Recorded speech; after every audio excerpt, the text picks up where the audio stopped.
প্রত্যেক মেয়ের স্বপ্ন থাকে জীবনে কিছু না কিছু হতে হবে। তো সেরকম আমার মনে স্বপ্ন জেগেছে, আমি আসলে স্বপ্ন নিয়ে চলতেছি। তো হ্যালো এভরিওয়ান, আসসালামু আলাইকুম, welcome back to my channel. কেমন আছেন সবাই? যদি আমার ভিডিওটা ভালো লাগে অবশ্যই আপনারা চ্যানেলটি সাবস্ক্রাইব করে পাশে থাকবেন। তো চ্যানেলটি সাবস্ক্রাইব করে পাশে থাকবেন, বেল বাটন ক্লিক করে দিবেন যাতে নোটিফিকেশন আপনাদের কাছে চলে যায়। তো হাজব্যান্ডকে বলছিলাম আদা নিয়ে আসতে বাজার থেকে, আদা একদম শেষ হয়ে গেছে। তো সে আমার জন্য গাজর নিয়ে আসছে, কারণ আমার কিছু ফ্রোজেন নাস্তার অর্ডার পড়েছে। তো গাজরটাকে আমি পুরি হিসেবে আসলে সবসময় গাজর মানে পুরি হিসেবে সবসময় সমোসা হিসেবে ব্যবহার করি। তো এটা হচ্ছে দেশি গাজর। এখন অনেক বৃষ্টি পড়তেছে, সেজন্য গাজরগুলো এই অবস্থা। কারণ দোকানিরা যারা বিক্রি করতেছে প্রচুর বৃষ্টির মধ্যে তাদের গাজরগুলো একটু পানিতে এরকম হয়ে যাচ্ছে। তো যা হোক না কেন, গাজরগুলো আমি ঢেলে নিয়ে রেখে দিয়েছি। আর নিয়ে আসছে আনারস। আমার হাজব্যান্ড আনারস নিয়ে আসছে বাজার থেকে, দুইটা দেখেন খুব সুন্দর একদম। তো আনারসগুলো একদম ছিলে এনেছে যাতে আমার কষ্ট না হয়। আসলে আমি আনারস ছিলতে গেলে আমার অনেক সমস্যা লাগে, আমার ভালো লাগে না। তো আমার ছেলে মেয়ে আনারসের খুব পছন্দ করে, তারা সালাদ খাবে। তো তারা নাকি সালাদ খাবে। দেখেন এদিকে আমার হাজব্যান্ড যেহেতু বৃষ্টি পড়তেছে, সে মুড়ি ভাজা খাবে। তো আমি পেঁয়াজ কাঁচামরিচ দিয়ে হাজব্যান্ডের জন্য কিছু মুড়ি ভাজা করে নিচ্ছি। তো ঝড়ের দিনে মুড়ি ভাজা আসলে খুব বেশি ভালো লাগে। তো মুড়ি ভাজাগুলো করে দিচ্ছি, কারণ সে এমনিতেই খাবে, কোনো নাস্তা বিকেলে খাবে না, আর আমার কাছে খুব বেশি ভালো লাগে। তো আমার হাজব্যান্ডকে বলছিলাম আমি আনারস দুইটা কেটে দিতে, সে আনারস দুইটা সুন্দর করে কেটে দিচ্ছে বাচ্চাদেরকে। কারণ বাচ্চারা আনারসের মানে সালাডটা আসলে খুব বেশি পছন্দ করে একটু মরিচ দিয়ে খেতে। যা হোক, আমার হাজব্যান্ডও কেটে দিচ্ছে এদিকে আনারসগুলো বাচ্চাদেরকে। তো বাচ্চারা খায় বলেও আনারস কেটে নিচ্ছে বটি দিয়ে। এদিকে মুড়িগুলো ভাজা হয়ে গেছে আমার। হ্যাঁ, মুড়িগুলো একদম ভাজা ভাজা ভাজা করে নিয়েছি খুব ক্রিস্পি করে। আর দেখতে অনেক ভালো লাগতেছে মুড়ি, কারণ পেঁয়াজ কাঁচামরিচ দিয়ে মুড়িগুলো একটু তেলে ভাজা করলে খেতে খুব ভালো লাগে, একটু ভালো গ্রানও পাওয়া যায়। তো চায়ের সাথে বা এমনি খাওয়া যায়। তো হাজব্যান্ড আমার ছেলে মেয়ে যে আনারস কুচি কুচি করে কেটে নিয়েছে, কারণ বাচ্চারা আনারসের সালাডটা মরিচ দিয়ে খুব বেশি পছন্দ করে। আমার ছেলে মেয়ে আসলে কাঁঠালও খায় না, আনারসটা একটু বেশি পছন্দ করে। তো অনেক দিন ধরে বলতেছে তার বাবাকে, কিন্তু আমার হাজব্যান্ড বেশি আনে নাই, বাচ্চারা খাবে না বলে। আর আমি আনারস খাই না, সেজন্য দুইটা একদম ছিলে নিয়ে আসছে, যাতে বেচারিটা আবার আনারস কেটেও দিচ্ছে, ছিলেও এনেছে। তো এটাই তার কষ্ট। তো এদিকে আমি মরিচ এবং লবণ দিয়ে, গুঁড়ো মরিচ দিয়ে আনারসগুলো মেখে দিয়েছি। আমার ছেলে মেয়ে এভাবেই আনারসটা খায়, গুঁড়ো মরিচ এবং লবণ দিয়ে। তো আনারসটা একদম খুব টসটসে পাকা ছিল, আসলে অনেক মিষ্টি ছিল, খুব ভালো ছিল। তো এবার আনারস মাখা করে নিচ্ছি, আনারস মাখা আমিও খাবো। ভালোভাবে মেখে নিয়েছি। আর আনারস খালি পেটে গেলে একটু ভালো, স্বাভাবিক, সকালে খালি পেটে আনারস স্বাস্থ্যের জন্য ভালো, মনে রাখবেন। তো এদিকে আনারসগুলো আমরা খাচ্ছি, আমার ছেলেকেও আমি খাওয়াই দিচ্ছি যেহেতু সার পছন্দের। এদিকে আমিও খেয়ে নিচ্ছি, আমার ছেলে মেয়েও খেয়ে নিচ্ছে। সবাই মিলে আনারস খাচ্ছি, আর আমার জামাই খাচ্ছে মুড়ি ভাজা।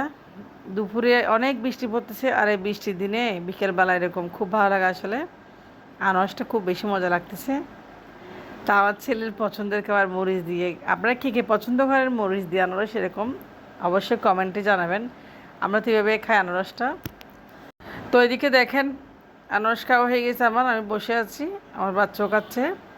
হাজব্যান্ড এসে গল্প করতে করতে খাচ্ছি। সে আমাকে বলতেছে হ্যাঁ সে চা খাবে। তা আনারস খাওয়ার পর চা আসলে খাওয়া যায় না, দুধ যেহেতু খাওয়া যায় না, চা তো দুধ দিয়ে বানাবো। তো আমার হাজব্যান্ড চা খাবে, আমরা আনারস খাচ্ছি। আর বিকেলবেলা আমার থেকে বিশেষ করে চার কোনো নেশা নেই, আমি চা খেতে পারি না, আমার ভালো লাগে না, আমার একটু খেতে ইচ্ছেও করে না। চায়ের প্রতি খুব একটু নেশাটা কম। দেখেন আনারসগুলো কত টেস্টি হয়েছে মাশাল্লাহ। তো ওইভাবে খেয়ে নিয়েছি আনারসগুলো। এদিকে আমার হাজব্যান্ড মুড়ি ভাজাগুলো খাচ্ছে, সে তার পছন্দের মুড়ি ভাজা। তো আমরা সিম্পল লাইফ, সিম্পল খাবারগুলো খাই আসলে, অতিরিক্ত ভারী খাবার খাই না। তো যা হোক না কেন, আমি এদিকে চলে আসলাম বাজার। তো বাজারগুলো গুছাবো একটু, আজকে মাসের বাজার করেছি, যা যা করার সব কিছু আমি একদম বইমে ভরে নিচ্ছি। তো সব কিছু আমি আসলে প্যাকেট থেকে খুলতেছি না, কারণ যখন যাই লাগে তাই ব্যবহার করব। তো মাসে যে মানে মাসের বাজার বলতে আসলে যে কদিন যাই, কারণ এক মাস পুরো এই বাজারগুলো যাবে না। তো সব কিছুর দাম এখানে প্রায় আমি 7-8 টাকার বাজার করেছি, সব কিছুর দাম বলে আসলে অনেক দাম। তো দামের কারণে বাজারগুলো চোখে দেখা যাচ্ছে না আসলে। তো হুইল পাউডার নিয়ে আসলাম দেখেন, তো চিনি, আর এদিকে দেখেন ময়দা, ডাল, দু ধরনের ডাল নিয়ে আসছে। তো এদিকে মসুরের ডাল আর মুগ ডাল আমার ছেলেমেয়েরা খুব বেশি পছন্দ করে, ছেলেমেয়েরা। মসুরের ডাল 1 কেজি নিয়ে এসেছি, মুগ ডালটাও মাংস দিয়ে অনেক সময় রান্না করা যায়। তো যা হোক না, এখানে এগুলো আমি গুছাচ্ছি, যেহেতু মাসের বাজার নিয়ে আসছে আজকে, এগুলা বিস্কিটও ঢেলে নিচ্ছি।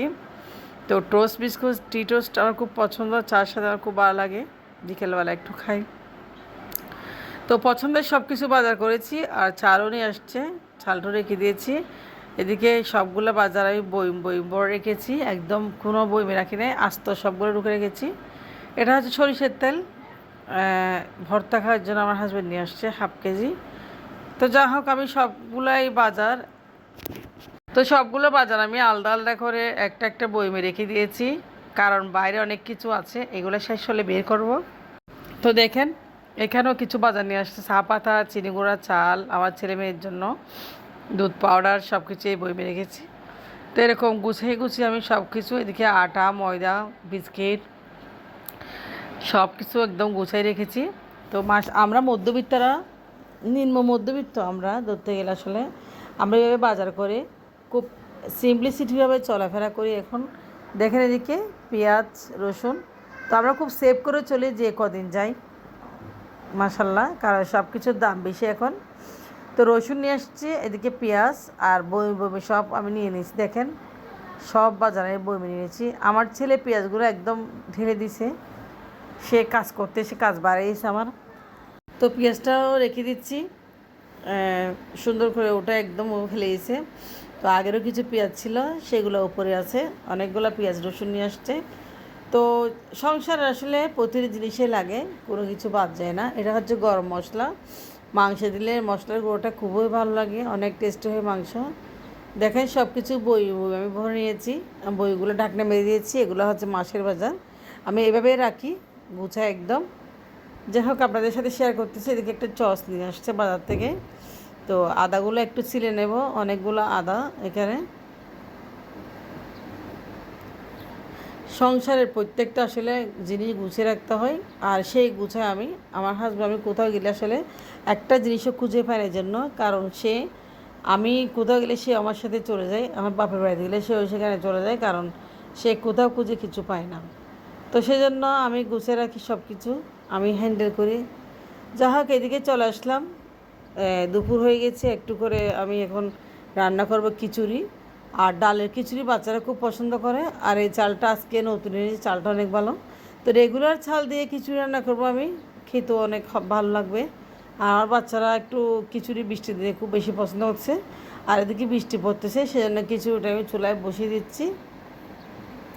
যা হোক না, এখানে আমি খিচুড়ি রান্না করে নিচ্ছি খুব মজা করে। খিচুড়িটা একদম পেঁয়াজ, আদা, রসুন তেতো করে পেঁয়াজ দিয়ে, এলাচ, দারচিনি, তেজপাতা দিয়ে ভালোভাবে ভেজে নিচ্ছি। তো ভাজা হয়ে গেলে আমি এরপর দিচ্ছি এখানে হলুদের গুঁড়া, মরিচের গুঁড়া, আর দিয়েছি এখানে মশলার গুঁড়া, সব কিছু হালকা একটু মশলার গুঁড়া, গরম মশলা, সব কিছু দিয়ে আমি এখন কষিয়ে চালটা দিয়ে দেবো। তো খিচুড়িটা এবার রান্না করে নিই, আমার থেকে খুব বেশি ভালো লাগে খিচুড়ি রান্না। তো কারা কারা পছন্দ করেন এরকম বর্ষাকালে একদম ঝুরা খিচুড়ি বা বুনো খিচুড়ি, আমি খুব পছন্দ করি। তো আজকের ভিডিও একটু পর্যন্ত, আল্লাহ হাফেজ।